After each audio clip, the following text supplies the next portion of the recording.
we broadcasting? We are, but I forgot my notebook, didn't I? All right, so at the end of each section, there's usually a key concepts, key equations. At the end of section 1, there's these rules right here, and I'll talk about each of them in a bit more detail, and we'll apply them in just a moment. There's some special formulas here for evaluating sums. The sum of I, which is like, f of x equals x. The sum of I squared, which would be like x squared, and the sum of I cubed, which is x cubed. So in those circumstances, we can exactly come up with a formula for the value of a sum, but in most other circumstances, it's very, very, very hard to come up with a formula for the value of the sum, which means we need some other techniques for evaluating these sums. And that's what we're going to be working on in the rest of this chapter. Because otherwise, we just have to set up Riemann sums like we've been doing, and then if n is too big, we whip out technology, like GeoGebra, like a spreadsheet, like Wolfram Alpha, something like that to evaluate the sum. So we'll do a couple of examples of those. For that, we're going to backtrack just a touch. There was a few questions where you had two antiderivatives to come up with, and you were given enough information to find the missing constants. And anytime you have an antiderivative, you have a missing number. So let's get my notebook and try this sucker. So this is number 9, homework 1.0.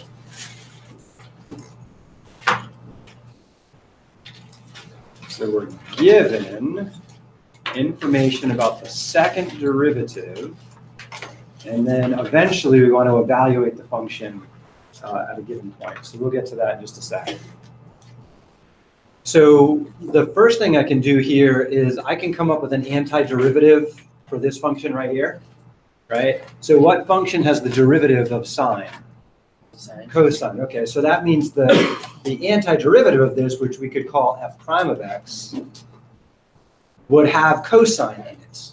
Okay, it's going to have a cosine of 5x in it, right? Now, when we take the derivative of cosine, we get a negative sign, right? There's already a negative out there, so I don't need that anymore, right? We'll double check that in a second. What's the chain rule say about derivative of cosine of 5x? You would have had to have taken that. You would have a 5 on the outside, right? Is there a 5 on the outside? Yeah, 25 is 5 times 5, right? So one of those 5s is accounted for. So I'm kind of like trying to do some backward thinking on this for a sec, and I'm going to double check as I go. What happens if I take the derivative of what I have now? Okay, the 5 just sticks around, right? Derivative of cosine is what? Negative sine. Derivative of 5x is? 5 times 5 is? 25. 25. Is this an antiderivative of that? Mm-hmm. Yeah, I think we got that. The catch is we have a plus c to deal with. Okay. Now, every once in a while, dealing with those constants kind of freaks me out. Okay. Like, I'm not sure which way I'm going with it. Should the constant be there? Should it not be there? Should I multiply by 5? Should I divide by 5? So kind of a trick to dealing with that is you can do a substitution. So you could instead say, I have like the sine of u, and u is equal to 5x, right? Then if you took the derivative of u, what would you get? A 5, right? So I would be expecting to see that 5 out there, right? So that's kind of a reminder, and we'll talk more about these substitutions a little later in this chapter. Sometimes that can help. All right, so this is an antiderivative. Once I put the plus c in there, it's a general antiderivative. I can now find c by using that hint right there. So they're telling me if you plug in 0, you ought to get 3, right? So f prime of 0 equals 3, and then over here I'm going to get 5 times the cosine of 0 plus c. What's the cosine of 0? 1. So this is going to give me 5 plus c equals 3. And so what does c have to be? -2. C is going to be -2. Okay, so now I know that f prime of x is equal to 5 times the cosine of 5x minus 2. And now I want to try and find an antiderivative for that. So we go through the same routine. The antiderivative of f prime is going to be called f. All right, so what function has a derivative that is cosine? sign. So I start there, so I'm going to write down my sign. Since there's a 5x there, there has to be a 5x there. Okay, so now I think, okay, did I do it right? What if I take the derivative? So I'm when I do antiderivatives, I'm constantly making a guess, and then in my head, I take the derivative of it and see if it gives me back what I started. What's the derivative of sine? Cosine? What's the derivative of 5x? 5. 5? Okay, so I got this part covered? Okay, moving on. What derivative, what function has a derivative of 2? 2x. It'd be 2x, right? And we got to have the minus there. Double check, what's the derivative of negative 2x? Negative 2, right? So for antiderivatives, you're pretty much thinking, oh, what function has that derivative? Write down what you think, and then actually take the derivative in your head to see, does it match what I thought it was? Okay. And then that's an antiderivative plus c. If it's freaking you out that there's a c there and a c there, you can call this maybe k instead. It's just some constant. I don't know what it is. But they give me a hint here to help me find that constant. So then I plug in that hint, f of 0 equals negative 4. And then here, plug in 0. So that gives me the sine of 0 minus 2 times 0 is 0 plus k. What's sine of 0? 0. 0. So I get k is negative 4 in the end here. Scoot this stuff up a little. Fit that. So this tells me k is negative 4. And so my function f of x, let's write it in red maybe to make it stand out, looks like it is sine of 5x minus 2x minus 4. So that was a lot of work. What could I do to check again? Take the derivative of that, take the derivative again, see if it gives you this back right there. All right, definitely a hard problem. Lots of steps. There are about 4 different problems like this in the homework where you had to do antiderivatives twice in a row and plug in information. So proceed with caution. Good luck. Hi, Sarah. Okay, so let's see. Moving on. I want to talk a little bit about those key concepts, and then we'll apply some of them. So at the end of section 1.1 is this stuff. So let's put this in my notebook. And actually, I think that first one fits better with the stuff that comes after it. That's okay. And some of these rules we've seen before because they're like limit rules, they're like derivative rules with respect to basic operations of those things. That's not a magic pen. Right. All right. So let's orient the board.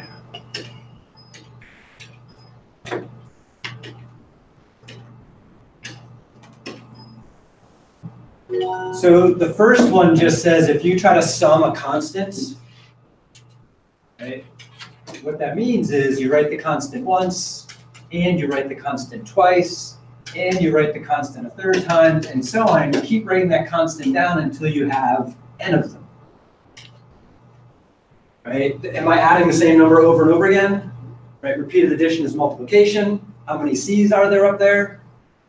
There's n c's, right? So that's where the formula comes from. Repeated addition is multiplication. So that's just an example of that with a very fancy notation. The next one here is if you're adding a bunch of, so AI means it's a variable. It could be anything each time. Okay?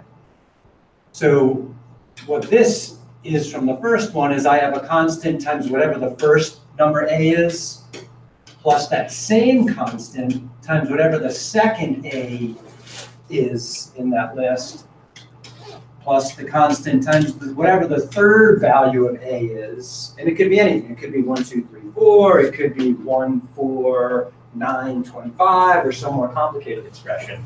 And we keep adding these suckers up until we get to the last a, which they call a sub n. So what factors does every one of those terms have in common? C, yeah, so the C just pops out of the sum. And we know how to factor out the sums, right? So that's just a definition of factoring. If we have a common factor, we can pull it out. So a multiple like that is just a common factor. Does it matter what order you add stuff up in, like 2 plus 3, 3 plus 2? No. Right? So this property right here is kind of like the commutative property. You can change the order that you add stuff. The associative property is involved too because of parentheses. So I can change the parenthesis grouping. So that's a combination of the commutative and associative property. Says, hey, if you're adding stuff up, you can do it in a slightly different order. The second one is pretty similar. And the way to think about that one is subtraction is really adding the opposite, right? So all this says is that the subtraction always goes with the b's, right? So I can separate that out into two different sums. And I'll show some examples of using this in a minute. This one's a little weirder. Basically what it says is, I have A1 plus A2, and then there's some number we're going to just pause at n. So maybe we're going up to 100 and we stopped at 40 for a second.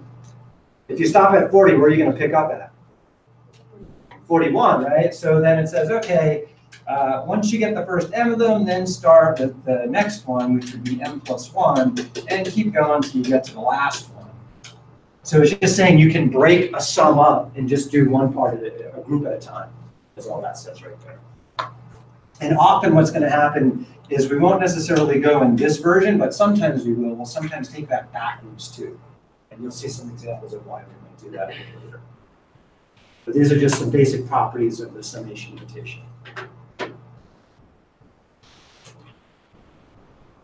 All right, so again, this is in the book. These, not too much of a big deal to write them down, but the next group, it might not be a bad idea. Let's see. New page. To put these down in your notes.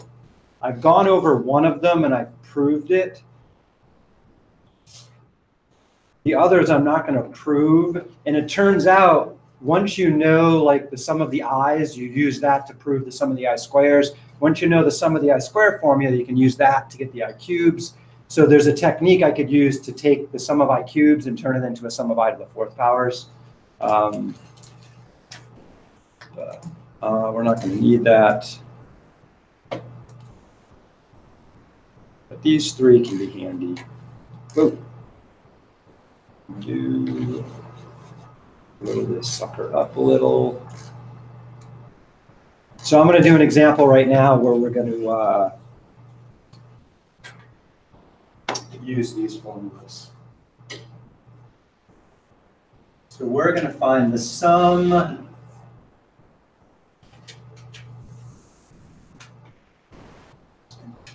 as I goes from 1 to 10, won't go too high, of 2i squared plus 3i minus 7.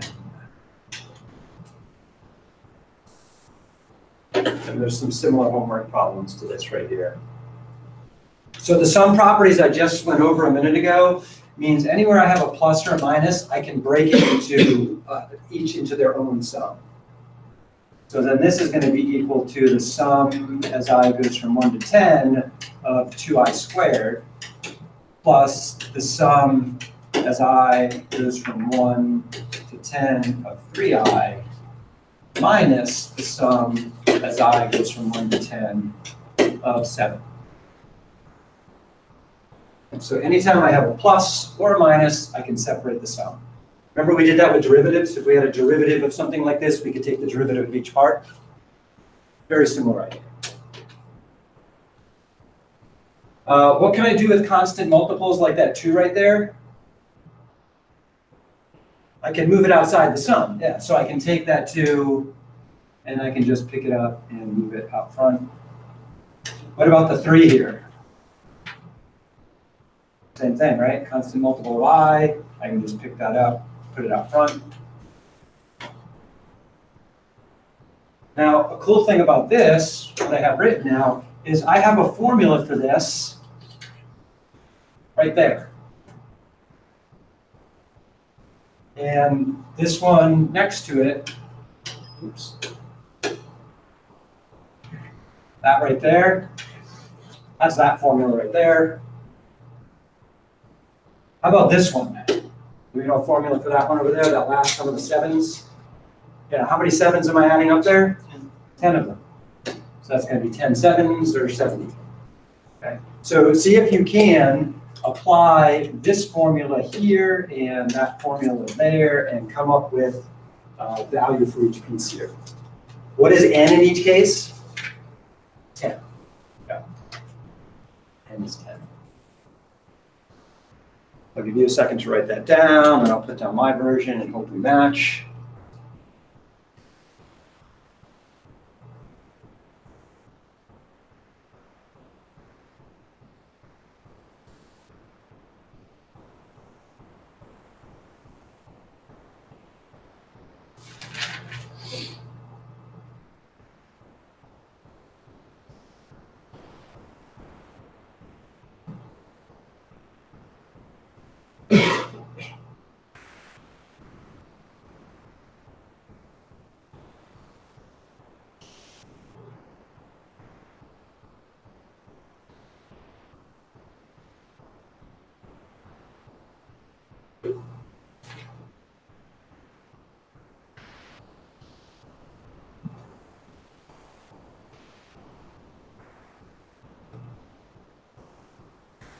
All right, so let me start writing down my version.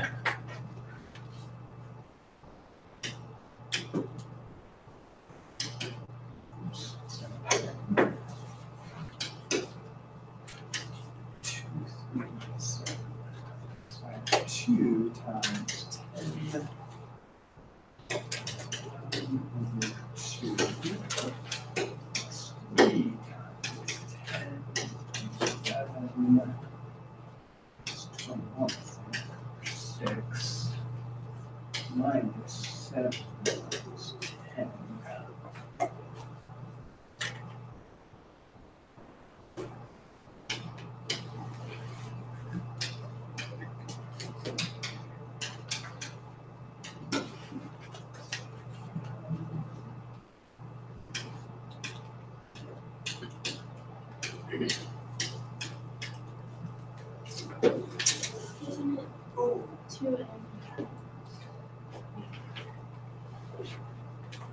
Did I make a mistake somewhere? It's the first one, isn't it? 2n plus 1, so 2 times 10 plus 1 would be 21, it's not 11.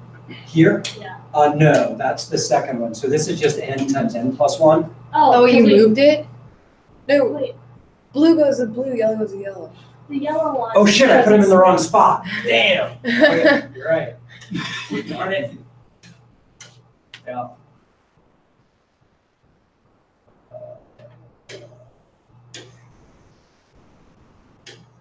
All right, totally messed that up. Crash it. All right, try one more time. Okay, so let's see. 2 times 10 times 11 times 21 over 6. That's where that one goes, right? Mm-hmm. Yes. Plus 3 times 10 times 11 over 2. That's where that one goes. Okay. Oh, wait. Wait, where did Wait, where 11 did come 20, wait. Where did 11 come from? 11 is 10 plus 1. It's 10 plus 1. But where did, Because it's So 10, 10 and you're 10 looking at the plus wrong 1. one You're again. looking at the wrong one again. It's the wrong one again. It's the No, yellow that one. yellow was one. right. The yellow one. We're talking about the, we're Okay. talking about the yellow one though. We're talking about the two. The yellow one is 10 times 11 times But where'd you get 21? 2n plus 2 times Oh. 2 times 10 plus 1 is 21. I just did Drop the substitute 10. Okay. Never mind. Sorry. Am I right now? Yes. Yeah. All right. Okay. And then 7 times 10. Okay there, Tyler? I think so. Okay. All right. So then I'm going to do a little reducing here. 3 goes in there twice, and there 7 times. 2 goes in there 5 times. Okay, so that is what, 770 maybe? Yep. Okay, let's see. 2 goes in there once, and there 5 times. 165 maybe? Yes. Okay. Doing a little better. I'm trying to redeem myself. 170. All right. And then we can add all that stuff up. So we get a 5 and a 0 and a 10 maybe. All right? It's I like, screw that up. it's subtraction of variance, isn't it? Ah, shit. I mean, this is a subtraction. All right. So much for redeeming myself. Okay, so that's going to be a 5 and a 6 and an 865. Yeah. Oof. Okay, so do arithmetic carefully. Write down the right problem in the right part. So we take that problem out. No. No, All because right. you did that, it's officially off the test. Actually, I probably shouldn't say this because it's going to be one of the easiest. Okay, so we're going to do another problem. So applying those formulas allows us to come up with the value of the sum without having to add every single term. What if we don't have a closed formula like that? Like, do we have a formula yet for the sum as I goes from 1 to n of 1 over I? No. That's not up there, right? Okay, so we don't have that one yet. It's a little tricky. So we're gonna have to develop some more techniques. All Will it right. be like the derivative if it's Yes, it is like the derivative, but only when we start throwing limits to infinity or limits to 0. So I'm going to back up a little bit to something I talked about yesterday, the idea of a Riemann sum.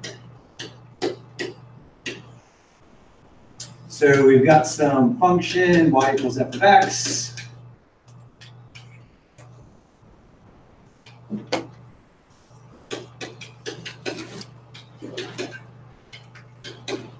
And then we have some x values, let's call them a and b,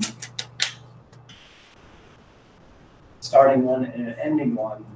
So a Riemann sum is a way to partition this up into intervals.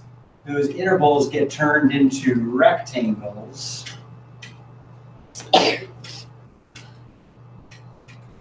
Something like that, to approximate the area. So a Riemann sum is a technique for approximating area.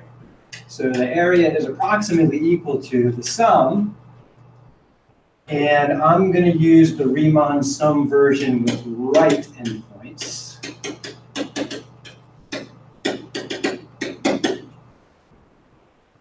So let's see. I'm going to do the general Riemann sum first. I'll take that back. And then I'll do a specific example with right endpoints. All right, so as I goes from 1 to n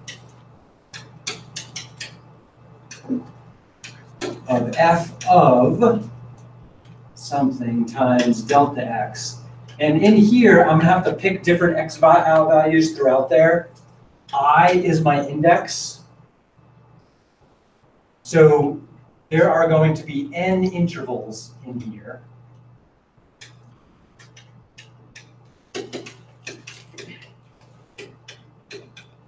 Since AB is an interval, we call them subintervals.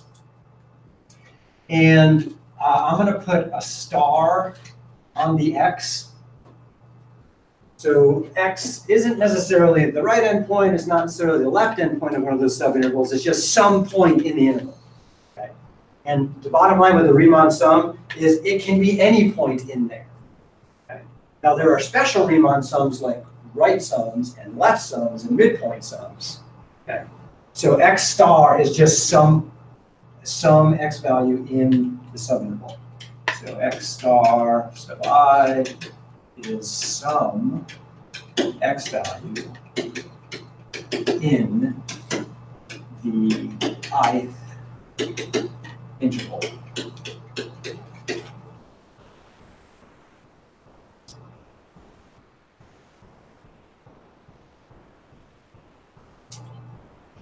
So remember with upper sums, was an upper sum necessarily a right sum No. or a left sum?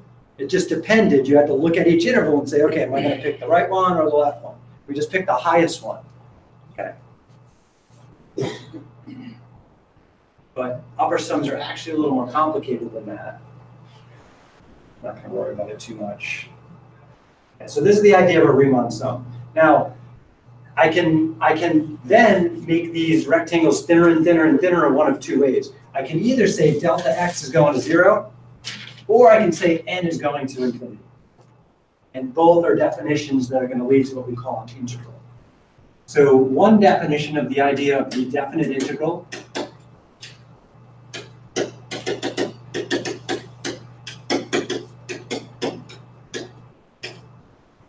is the limit of a Riemann sum.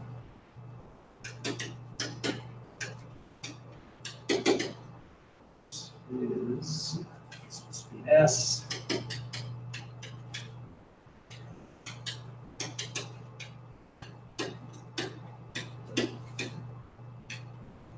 So one limit version is taking the limit as n goes to infinity of that sum I just wrote down.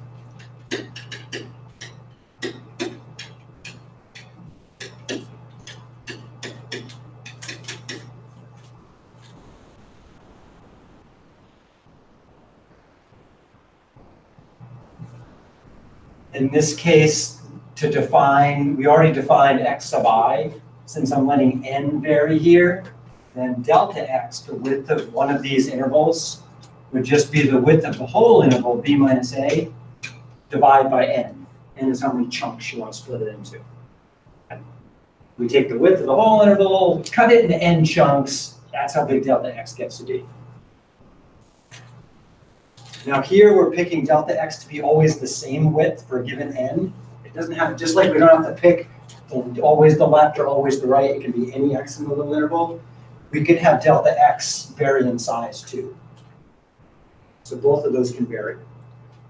For the Riemann sums we're going to do, we're just going to keep it simple and have delta x always be the same one for a given n. So the definite integral, this is a lot of notation right there. So just to simplify that, that's a big stretched out S. That's the integral symbol. Okay. Starting at x equals a, going to x equals b of your function f of x. And in differential calculus, when we took the limit, what did delta x turn into? Delta x turned into a dx, remember? Yeah. Oh. We just called the dx in the limit. So we're going to put a little dx next to it here. Because ultimately, if n went to infinity, didn't delta x go to 0? Yeah. Oh, yeah. Right. So this is this microscopic subatomic particle, the x is. Okay. So this is what we call the definite integral. One interpretation of the definite integral is area between a curve and the x-axis. Okay, and that's kind of what we were using the Riemann sums for. We're going to do an example of this next.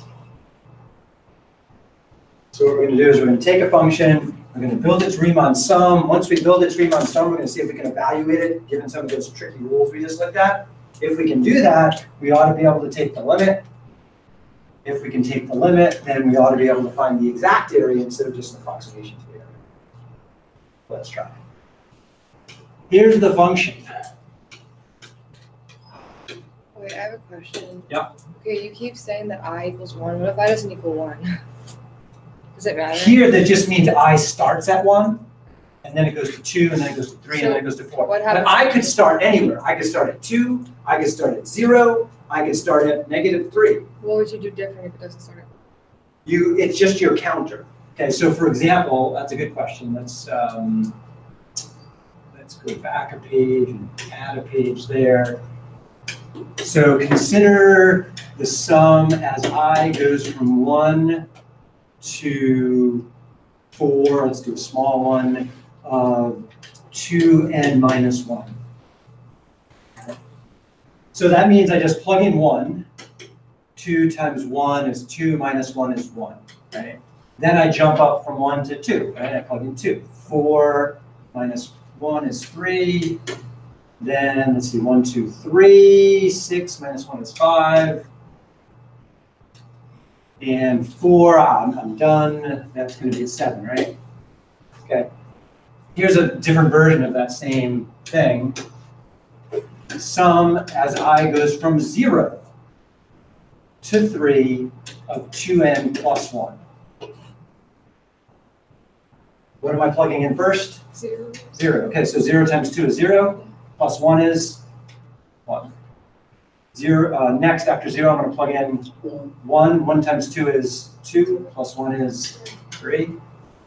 0, 1, 2 is next. 4 plus 1 is 5. Okay, but that's the same thing. I know, but it's a different summation. Like, even though it gives me the same result. Next one's going to be 7. So bottom line is, depending on where you start, there's different ways to write the sum and to get the same exact sum.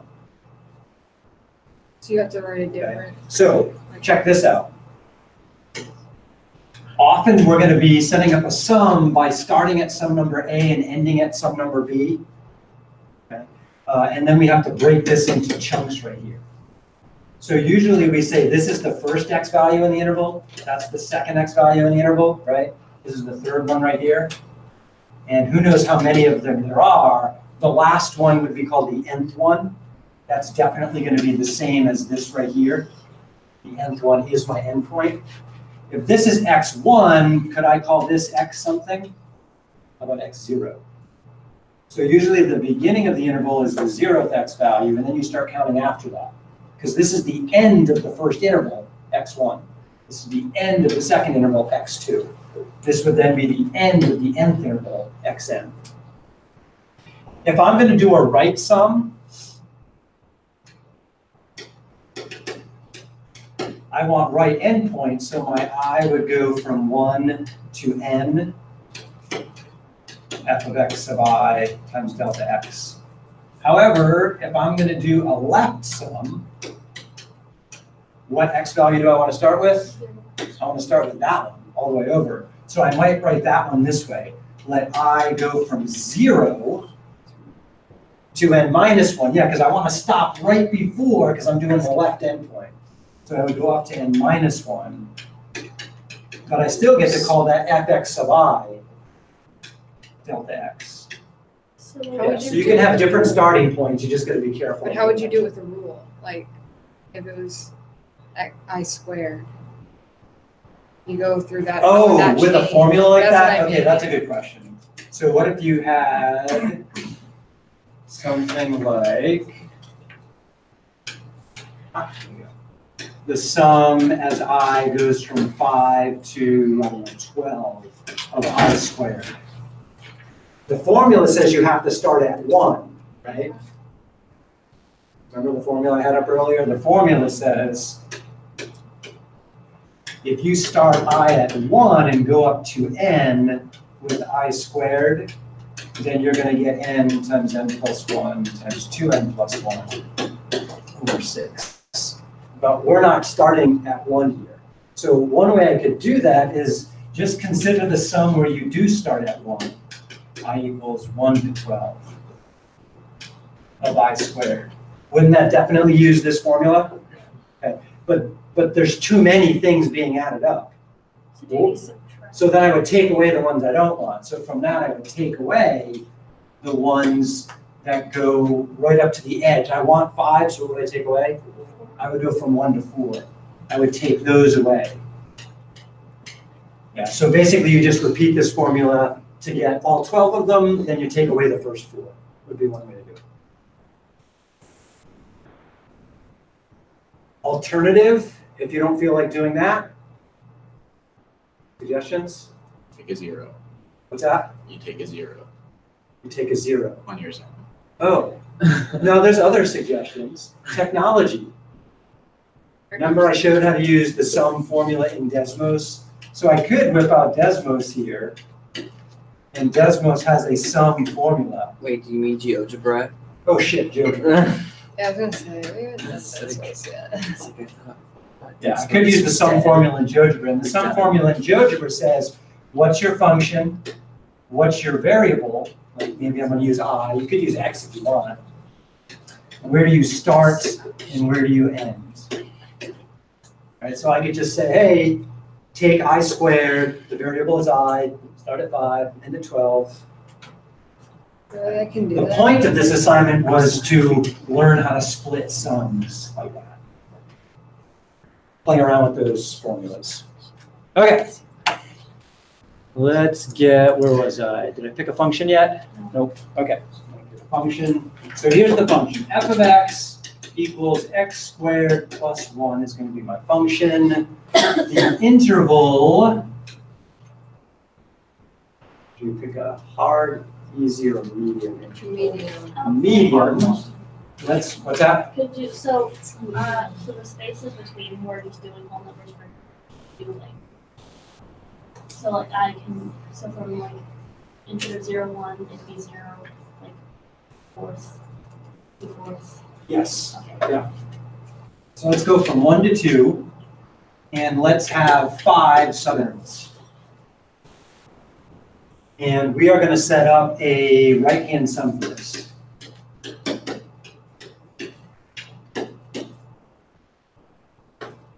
First thing I recommend doing is sketching the picture. Okay. So here's 1, here's 2, and let's see, that would be 5. So I need to go to 5. 1, 2, 3, 4, 5.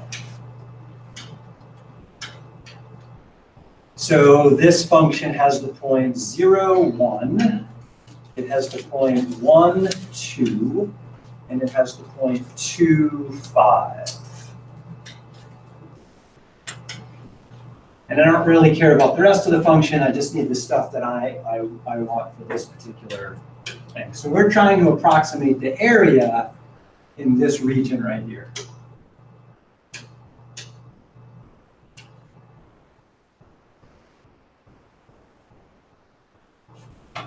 We're going to do it by splitting this interval into 5 chunks.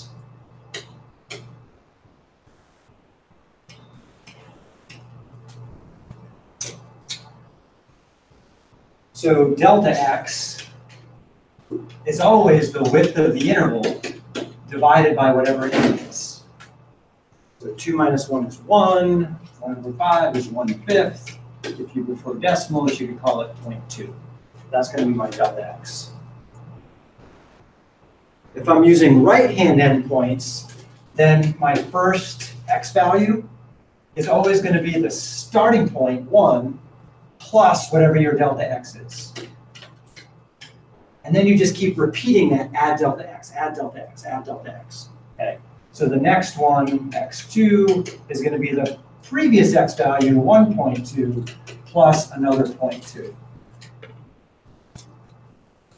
Now, I know I only have 5 of them. I'm going to try and write what a variable one would look like maybe there were 100. Bottom line is I have to start at 1, right? And then I'm repeatedly adding delta x. Repeated addition is the same as what? Multiplication. Exactly, multiplication. So then I'm repeatedly adding that delta x value right there. So I'm going to get 0.2 I, where I is how many intervals I've collected so far. So double checking that formula, the third one would be 1 plus 3 of these 0.2s. 3 times 0.2 is 0.6, so the third one should be 1.6, right? 1, 1.2, 1.4, 1.6. My formula seems reasonable.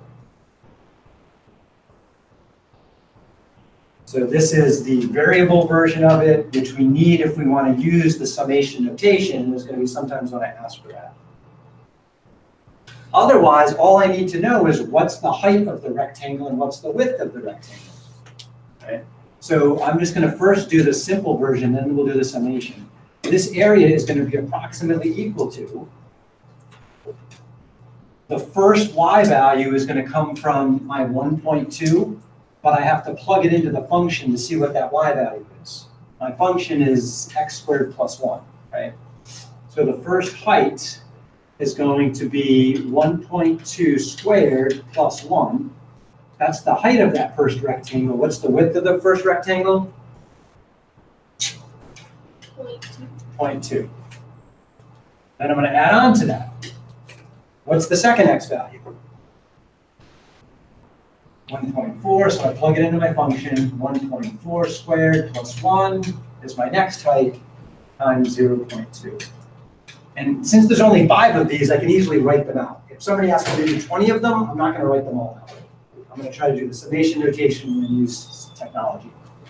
So I'm just going to list 5 of these. The next one is going to be 1.6 squared plus 1 times 0.2, and then 1.8 squared plus 1 times 0.2 plus 2 squared plus 1 is times 0.2. Okay, and I could whip out my calculator and do that. We'll do that in just a minute. I want to try to write this as a summation next. So even if I'm going to go straight to, like, if somebody told me to do 100 of these, I'm not going to go straight and write the summation notation down. I'm going to write what's my first area. I'm going to write what's my second area, right? Then that's going to give me an idea about how the summation notation should look like. I can't just go straight to the formula. It's going to take me some practice. And this is how I practice. All right, so the area, again, is going to be approximately the sum. The variable for the sum is usually I. Sometimes people throw a j in there. I is going from, let's see, right-hand endpoints usually start at 1 and end at n. And here was 5. My function says take something and square it, and then add 1 to it. And then we'll take that function value and multiply it by whatever delta x is, and delta x is just 0.2 here. So the question is, what do my x values look like? So my x values are these guys right there. And I tried to get an idea of that on the previous page, but don't they all start with a 1? And then they consecutively add what to it? A 0.2. So this is 1 plus a 0.2. This is 1 plus 2 of those 0.2s, 1 plus 3 of those 0.2s. So that's what I was trying to establish right here. Yeah, so this right here is the x value that I'm plugging in each time. 1 plus 0.2 of those i's. And I is just the interval I'm currently at. The first interval, the second interval, the third interval, the fourth interval. Okay. If you don't break it down like that, there's no way you're going to come up with a summation notation. So what I'm going to put in the little box right here, color, go, is each x value has to start with 1 and then add 0.2 i's.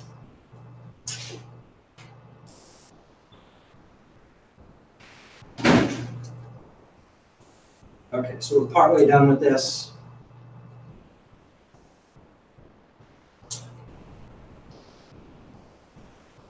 So at this point, since there's only 5 of them, right, this is a nice way to do it. Not too bad. Here, I could use the sum formula in GeoGebra, maybe. I could go straight for one of the other sum formulas in GeoGebra. I'll show that in a minute. But what I want to try to do next is to do some algebra on this right here. To see if I can use those shortcut formulas we had a minute ago.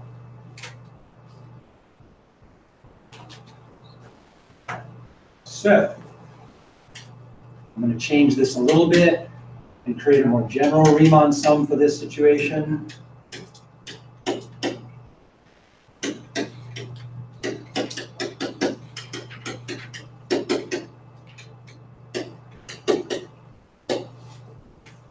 So I'm just going to make a minor change to this. I'm going to take a general delta x, which would be the width of the interval, divided by however many intervals I have. I'm just going to go at 1 over n for now. What was our 1 over n just a minute ago? 1/5 or 0.2, right? Okay. So this 1 over n is like that 0.2 we were just looking at. I'm going to try to rewrite my formula more generally. So I have the sum as I goes from 1. Now I'm going to go up to n. I'm going to take this one step farther. My function says to take some x value and square it, and then add 1. And then I multiply that by my delta x, which I'm now calling 1 over n. What's my x value going to look like? Well, let's take a step back. It's got to start at 1 because that's the beginning of my interval. And then it's going to jump by whatever delta x is times I. What's my delta x this time? It's just 1 over n. So then my x values are to start at 1 and then add 1 over n I times.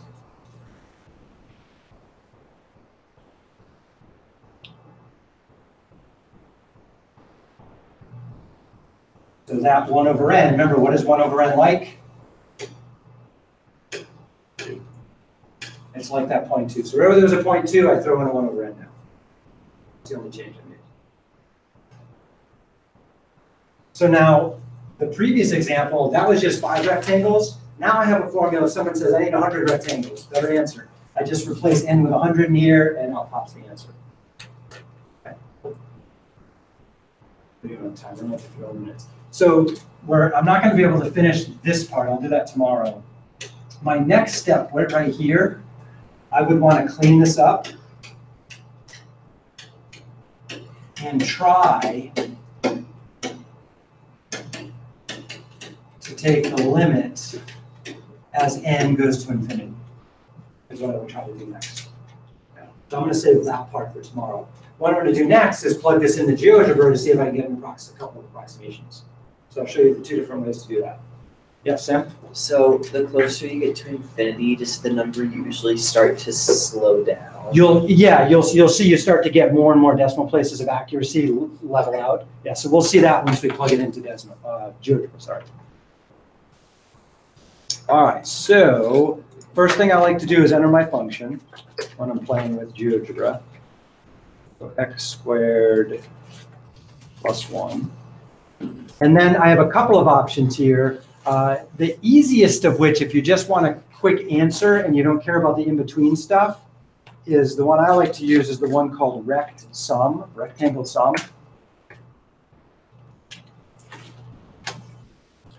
And it wants the function, which I can just call f, and then I hit the right arrow, and that jumps me to my starting value. What's my starting value?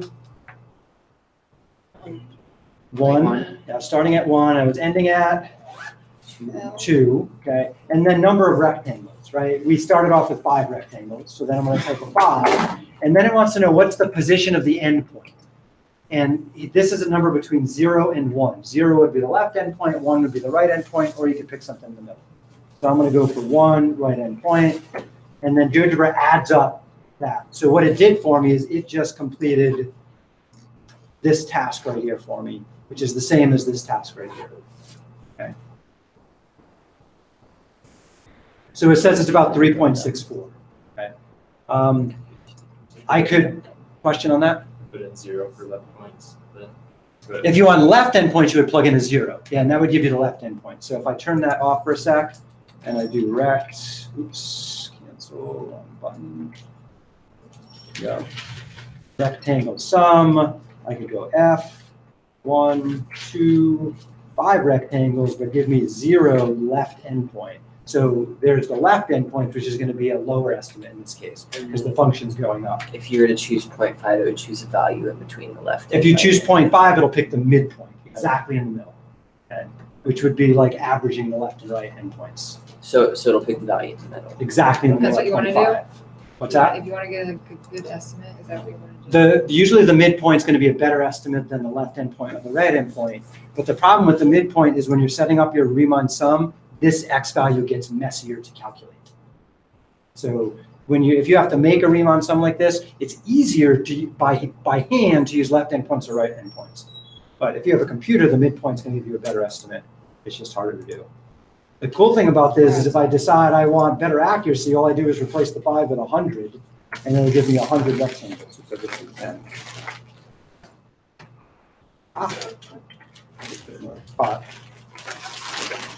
And what I'll see is the more rectangles I do, the closer this will get to the actual answer.